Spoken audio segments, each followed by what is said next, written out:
Start করছে Friends, welcome to Biology Made Easy. Today in this video we are going to discuss a phloem, which is otherwise also known as bast or a leptum. The term leptum has been given by Haberland. Previously we have discussed the xylem. Both xylem and phloem are coming under the conducting tissues. While the main function of xylem is conduction of water and minerals from the roots to the top of the plant, similarly the function of phloem is for conduction of food materials from the source to the sink. But what is the structure of this phloem? Let us start discussing it. The phloem, which is one of the conducting materials, it has four components. One is the sieve element. Number two is companion cells. Third one, phloem parenchyma. And the fourth one is phloem fibre. Out of these four, the first three are living cells, while the fourth one, phloem fibre, is dead. Whereas in case of xylem, there are three dead cells while one was living, but here it is just reverse. Now let us start discussing one by one. First, let us discuss this sieve element. This sieve element is again of two types. It may be sieve cell or it may be sieve tube. Now what is the difference and where they are present? We will discuss them, sieve cell and sieve tube. Usually these sieve cells, they are present in pteridophytes and gymnosperms, while the sieve tube, they are the characteristics of angiosperms. The sieve cells are single cells, while the sieve tubes are part of a continuous tube-like structure.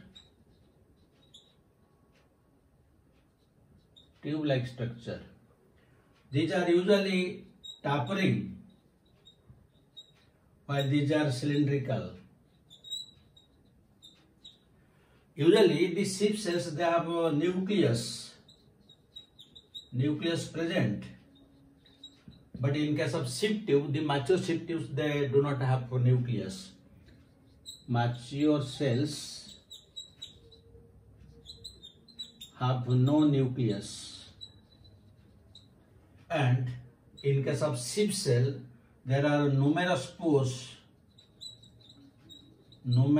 small pores on lateral walls, while here there are less number of large pores on end walls. These are the basic differences. So the diagram of one sieve cell will be like this. It will be pointed, having several pores on the lateral walls. But what is the structure of the sieve tube that is present in case of angiosperms? Let us discuss in detail. The structure of the sieve tube.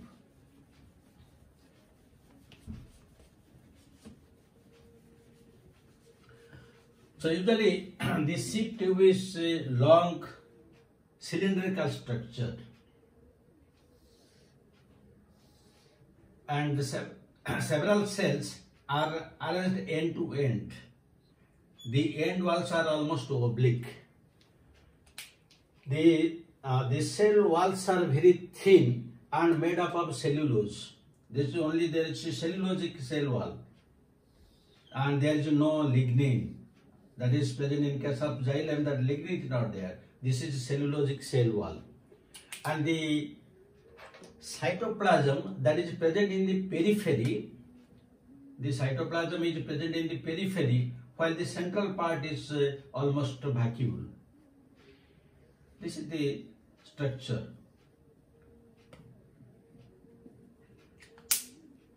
Now, when two sieve tubes are separated from each other, they are separated by means of sieve plate. This is known as sieve plate, and the pores are known as sieve pores.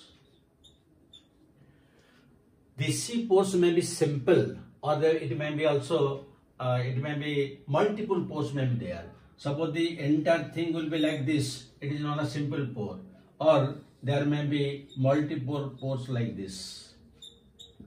And the connection between two sieve cells, that is the plasmodesmatic connection, takes place only through these sieve pores. Besides, in the sieve tube, there is one protein known as P protein. P means here phloem, and this main function of the P protein is it helps in conduction of food materials. Now in the sieve tube there is another very important structure, because the main function of the sieve tube is conduction of food materials.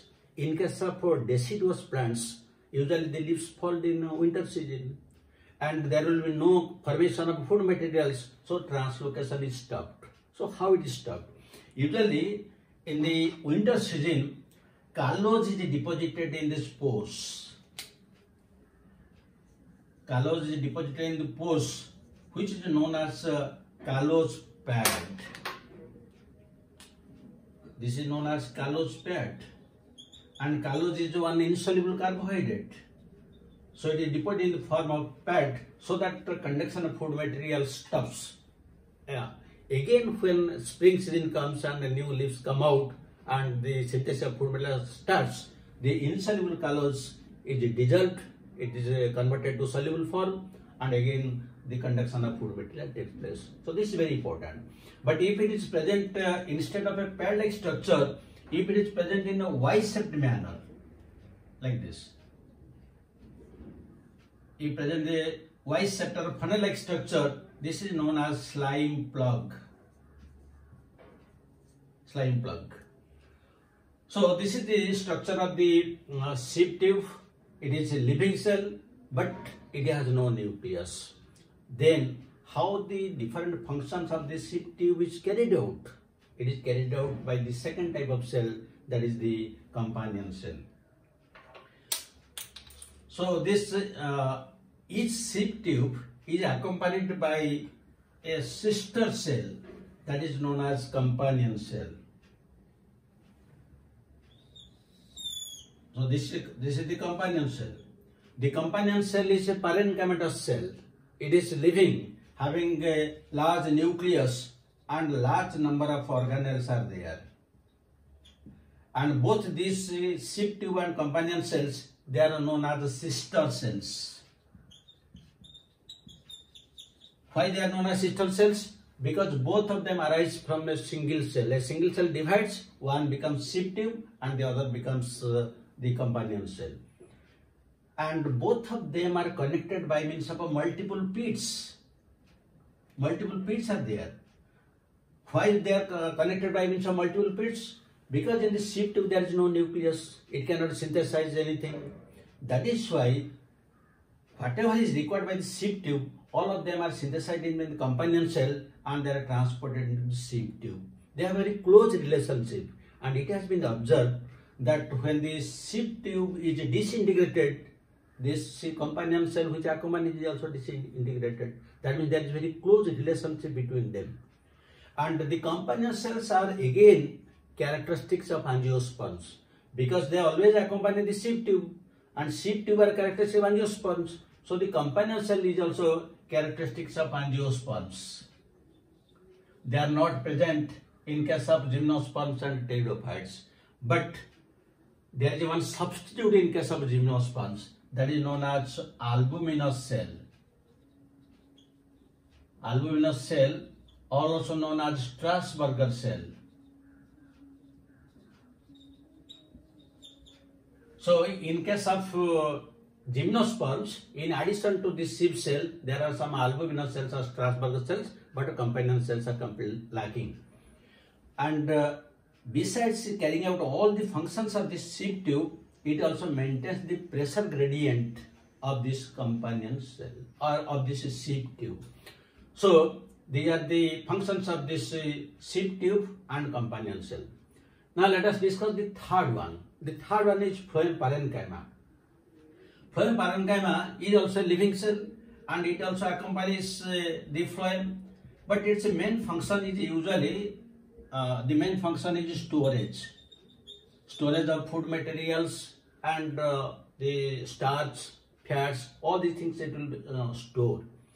But one very important thing, the phloem parenchyma is usually absent in monocots. That is very, very important from examination point of view.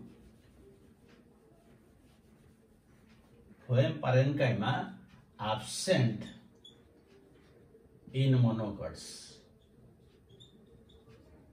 It is very important. Then the fourth one is phloem fiber. The phloem fiber is also known as bast fiber. And the phloem fiber or bast fiber is of commercial importance. Usually the jute, flax, hemp, all these fibers are phloem fibers. Jute fiber or flax fiber or hemp, all these are the phloem fibers or bast fibers. So this is about the structure of the different components of this phloem. Like xylem, here the phloem is also two types. It may be primary phloem, it may be secondary phloem, depending upon the origin. Besides that, depending upon the position in the plant body, the phloem can be divided into three types. Let us discuss about that.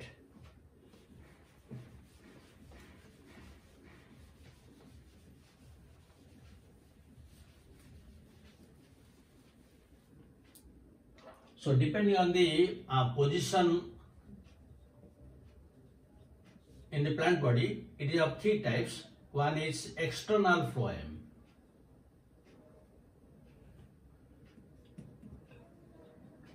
And this is the normal one. It is present almost all plants.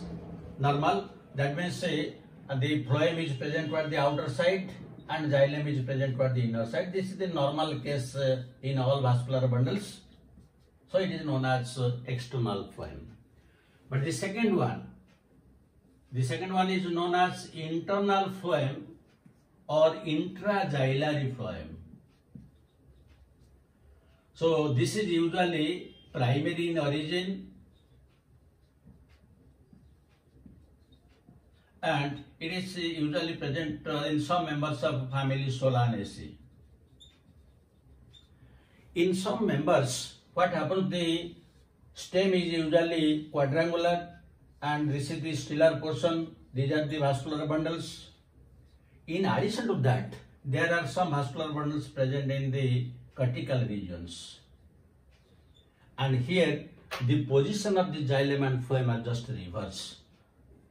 That means the phloem is present toward the inner side and xylem is present toward the outer side. So this is known as internal phloem, and this is primary origin because it is present from the very beginning. Now let us discuss the third one.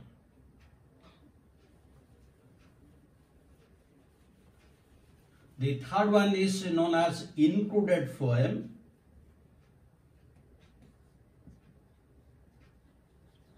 Included phloem, or it is also known as interxalary phloem,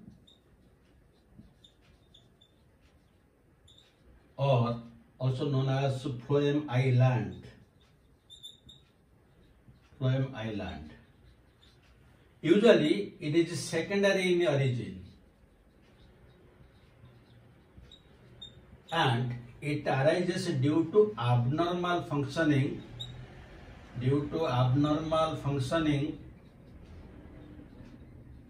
of cambium. So how it arises, you see. Suppose this is the cambium. It is cambium. Now usually the cambium gives rise to secondary xylem toward the inner side and secondary phloem toward the outer side. That is a normal one. But when it is functioning abnormally, what is happening, you see? This is the secondary xylem. This is secondary xylem. But now it will function abnormally. And due to abnormality, at certain places it will give rise to secondary phloem. This is secondary phloem. So for some time it will form secondary phloem toward the inner side, then again it will give rise to secondary xylem. That means within secondary xylem, here a patch of secondary phloem lies. So this is known as the included phloem or phloem island, or this is interxalary phloem, and it is secondary in origin because it arises due to the activity of this cambium. And this is usually present. The examples, one example is leptadenia, another example is borhabia, where these are present. So depending upon the position of the plant body, these are the three different types of phloem, and depending upon the origin, usually two types, primary phloem and secondary phloem. So this is about the structure of the phloem. If we discuss the function, in the beginning I have told you that the main function of the phloem is conduction of food materials from the source, that means where it is synthesized, that is mostly the leaves, to the sink, that means wherever it is required. And the sink may be roots, or they may be storage organs, or may be fruits. That is the main function of the phloem.